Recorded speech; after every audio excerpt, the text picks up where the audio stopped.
ગુજરાતભરમાં મતદાન યોજાયું ત્યારે કચ્છના માધાપર ગામે મહિલાઓ રાજપૂતાના પોશાક પહેરીને શાળા ખાતે મતદાન કરવા આવેલી એ સમય દરમિયાન મહિલાની ગરિમાને ઠેસ પહોંચાડતી એક ટિપ્પણી શખ્સ દ્વારા કરવામાં આવી, જેને લઈને માધાપર પોલીસ મથકમાં ફરિયાદ નોંધવામાં આવી છે।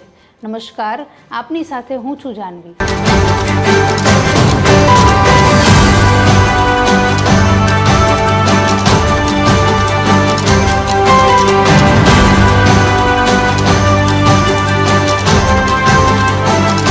રાજપૂત ક્ષત્રિય સમાજ ટ્રસ્ટના પ્રમુખે માધાપર પોલીસ સ્ટેશનમાં ફરિયાદ નોંધાવી છે। તેમના કહેવા પ્રમાણે સવારના 10 થી 11:30 વાગ્યા સુધીમાં માધાપરની શ્રીજી વિદ્યાલયમાં મહિલાઓ મતદાન કરવા માટે આવેલા। એમણે રાજપૂતાના પોશાક પહેરેલો હોવાથી ત્યાં ઉપસ્થિત ધવલ રાવલ નામના વ્યક્તિએ એવી ટિપ્પણી કરી કે જોહર કરવા વાળીઓ આવી, કારણ કે જે રીતે ક્ષત્રિય સમાજનું આંદોલન જે ચાલી રહ્યું હતું, રૂપાલાનો જે વિવાદ ચાલી રહ્યો હતો, તે સમયે ક્ષત્રિય મહિલાઓએ જોહર કરવાની વાત કરી હતી।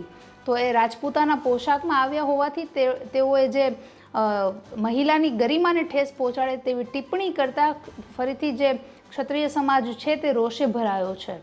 મતદાન મથકે આ પ્રકારની ટિપ્પણીથી જે વૈમનસ્ય ફેલાવવાની વાત એમણે કરી છે અને આ પ્રકારની ટિપ્પણી છે એ જાહેરમાં કરવી બિલકુલ અયોગ્ય છે, કારણ કે કોઈ પણ વ્યક્તિના ધર્મ સાથે કે કોઈ પણ વ્યક્તિના રીતિ રિવાજને સાથે જોડાયેલા તમે કોઈ પણ કમેન્ટ કરો ને એ પણ જાહેરમાં કરો એ બિલકુલ વાત અયોગ્ય છે, જેને લઈને ટ્રસ્ટના પ્રમુખે તો ફરિયાદ નોંધાવી જ છે, પણ ક્ષત્રિય સમાજમાં પણ આ અંગેનો વિરોધ જે છે તે જોવા મળી રહ્યો છે અને ધવલ રાવલ નામના જે વ્યક્તિ છે તે વિરુદ્ધ કાયદેસર કાર્યવાહી થાય અને યોગ્ય પગલાં લેવાય તેવી પણ માંગ ક્ષત્રિય સમાજના લોકોએ અને ક્ષત્રિય સમાજની મહિલાઓએ કરી છે। નમસ્કાર।